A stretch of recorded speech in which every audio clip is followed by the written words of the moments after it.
खारी साहब से बात हुई, एक मन ये था कि यार दूसरे प्रदेश में है, कहीं व्यवस्था ना बिगड़ जाए, लेकिन अपने आप को रोक नहीं पाया। मैं सच्चाई बताऊं, मुझे नहीं पता मेरे अंदर क्या है क्या नहीं है, लेकिन कहीं भी अगर मेरे अपनों का अपमान होगा तो वो बर्दाश्त नहीं होता, रात हो या दिनों हमें खड़ा होना ही पड़ेगा। मैं वहां पहुंचा, मेरे ख्याल से मैं 2 बजने में 10 मिनट थी जब मैं वहां पहुंच गया था। जाने के बाद बात की, कुछ लगा कि हालात अभी सरकार शासन दबाव में है, प्रशासन दबाव में है, बातें चल रही हैं। हमने भी बात करी जो हमारी, क्योंकि बहुत बड़ा मामला था, एक निर्दलीय विधायक और सत्ता पक्ष के व्यक्ति को, क्योंकि राजा साहब तो सत्ता में है, हम लोग भाजपा के लोग हैं, भारतीय जनता पार्टी के सेवक हैं, हमारे साथ कोई अभद्रता करेगा, हमें घर में आके ललकारेगा। अब भाई वो मामा जी कह रहे थे हमारे अर्जुन सिंह जी, भाई ये तो समाज ऐसा हमारा, तो जो तो भाई नाई का नाम क्यों नोकता हो, वो नहीं रोकता, उसे नहीं मोड़ता भाई, वो तो राजा जी, वो तो विधायक गया था नोकता देन, करना तो हमें पड़ता। लेकिन चलो लड़ाई थी आपकी, आप लड़ाई लड़िए, लेकिन किसी को अधिकार नहीं है, ना हमें अधिकार है ना उस व्यक्ति को अधिकार है कि हम किसी समाज की भावनाओं को ठेस पहुंचाएं। हमें किसी को ठेस पहुंचाने का अधिकार नहीं है। जब वो बातें सुनी वो बुरा लगा। आज देखा भी होगा आपने सोशल मीडिया से, माफी भी मांग रहे, मेरे ख्याल से रो भी रहे। चलो अच्छी बात है, टाइम पे पता लग गई समाज की ताकत क्या है। तो बहुत बिगड़े हुए लोग हैं, हमारा समाज तो ऐसा है, इन्होंने तो अंग्रेजों की गुलामी स्वीकार नहीं करी। भाई तू तो समान क्या है, अपने वजूद के लिए, अपने सम्मान के लिए, अपने बुजुर्गों के सम्मान के लिए ये समाज लड़ता लड़ता आज इसीलिए हम लोग और समाजों से पीछे हैं, क्योंकि हमने कभी भी किसी की गुलामी स्वीकार नहीं करी, हमने अपना त्याग कर दिया, हमने राजपाट छोड़ दिया, हमने संघर्ष करा, अपना जो राजशाही जीवन था वो त्याग दिया, लेकिन सम्मान से समझौता नहीं करा। तो इसीलिए जब ये सारी बातें हुई, फिर उसके बाद मौसा जी वहां थे, सब लोगों से बात करके, हमारा वहां रुकना उचित इसलिए नहीं था, मैं सुबह के टाइम वहां से निकला 6 बजे। कारण ये था कि अगर कुछ रास्ता निकलता है बैठ के, क्योंकि देखिए लड़ाई में विवाद में कुछ रखा नहीं। फिर खैर पहले हमें ये बताया गया कि जमानत हो जाएगी और शायद हो सकता है दोनों पे बराबर कार्रवाई हो, लेकिन ये सोशल मीडिया का मैं धन्यवाद देता हूं बार बार, जितने मेरे नौजवान साथी हैं, ये आपकी ताकत थी कि वहां के एसपी और डीएम को बैक फुट पे आके दोनों को गिरफ्तार करके भेजना, विधायक को गिरफ्तार किया, ये आप लोगों की ताकत थी, जो जहां तक भी अपने दूर दूर तक बैठे थे, सबने प्रयास किया, सबने अपना एहसास कराया कि हम लोग यहीं पर हैं।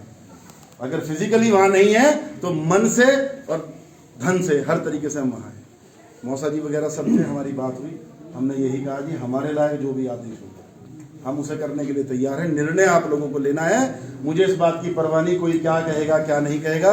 मैं रात को जो वहां पहुंचा उसका मकसद सिर्फ ये था कि मैं समाज को सिर्फ इतना एक संदेश दे सकूं कि ये मौका है, हम अपने जो हमारी धरोहर है हम उसका अपमान बर्दाश्त ना करें, और कंधे से कंधा मिलाकर जो भी मलाल हमारे होंगे, जो भी छोटे मोटे मनभेद हो सकते हैं हमारे, वो सब दूर करके हम लोग आज समाज की लड़ाई लड़ने का काम करें। सब लोग एकत्रित होकर, संगठित होकर अपनी ताकत दिखाने का एहसास करें, जिससे कोई भविष्य में हमारी तरफ बोलना तो बहुत दूर की बात है, आंख उठाने के बारे में सोच भी ना सके। बहुत बढ़िया, इसीलिए मैं रात को वहां पहुंचा। लेकिन जब मामला हुआ, चलो बड़े जिम्मेवार लोगों को, चौधरी कीरत सिंह जी लगे हुए थे, मौसा जी वीरेंद्र सिंह जी लगे हुए थे, खारी साहब वहां लगे हुए थे, और भी हमारे प्रमुख साहब, तमाम साथी वहां पर हमारे काम कर रहे थे। हमने प्रतीक्षा की, बराबर मैं उनके फोन के टच में रहा।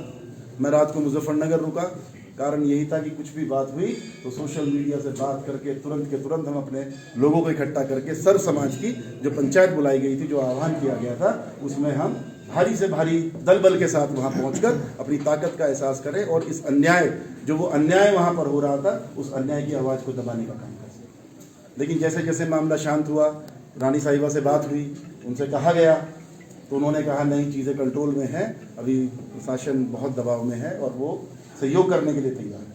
हमारा इरादा लड़ाई का नहीं था, लेकिन उसी बीच जोश में आकर जब उनको विधायक जी को जमानत मिली, जोश में आकर विधायक जी ने एक और उससे भी बड़ी गलती की।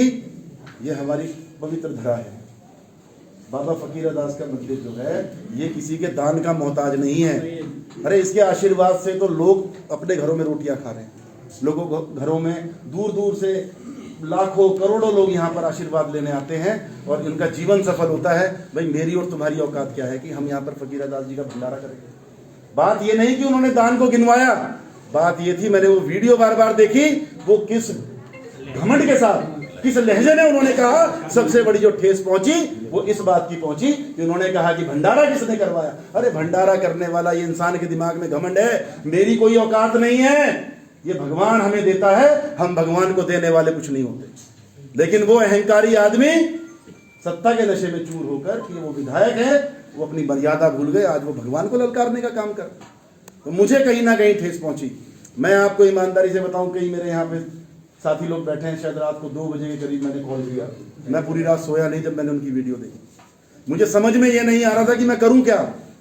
मैं यहाँ आना भी नहीं चाहता था इस काम के लिए, क्योंकि मुझे ये चीज़ नहीं दिखानी थी। आप लोगों ने ज़बरदस्ती मुझे आज कह के कहने लगे नहीं नहीं आपको आना पड़ेगा। और आप लोगों ने क्या, मैं समझता हूँ शायद बाबा जी ने मुझे बुलाया है यहाँ पर कि आज गुरुदेव की कृपा हुई कि उन्होंने कहा कि भाई तुझे आना है, आज तुझे माथा टेकना है। दिक्कत एक बात की है, और कल मैंने अपने नौजवान भाइयों की वीडियो देखी, मैं दिल से जितनी बधाई दूं आपको उतनी कम है कि ये स्वाभिमान तो होना चाहिए, ऐसे जवाब देने चाहिए।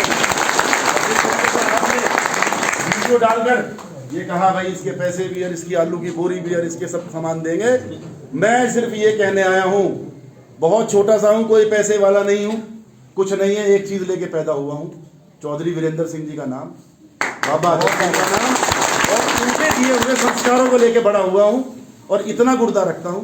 आप लोगों के बीच में आके सिर्फ एक निवेदन करना चाह रहा हूं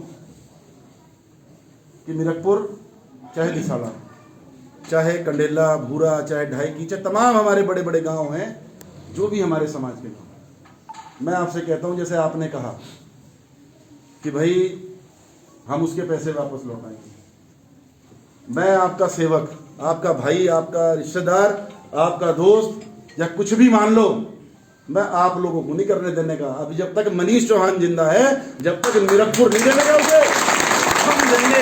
मनीष चौहान जिंदाबाद। और सिर्फ एक संदेश देना चाहते हैं कि इतना कमजोर ना समझा जाए, मीरकपुर को छोड़ दो, ना इस समाज को, ना मीरकपुर को, और कहीं से कहीं तक भी चले जाओ। मनीष चौहान तो एक छोटा सा सिपाही है, एक से एक तुर्रम खा कड़े, 5 मिनट में बोली लगा अपनी, जितने का तू है 5 मिनट में खरीद देंगे। एक से एक पता नहीं कितने बड़े लखपति, करोड़पति, अरबपति पड़े हमारे समाज में, अपनी बोली लगा। भाई तू कहां हमारी बोली लगाने पे लग गया, तू कहां हमें एहसास करा रहा है इस बात का, तू बता तेरी कीमत क्या है। जो कीमत होगी, समाज में एक से एक ऐसे ऐसे धुरंधर पड़े हैं, 5 मिनट लगने भी नहीं देने के, तो ये तराजू में तोल के बराबर कर देंगे तेरी।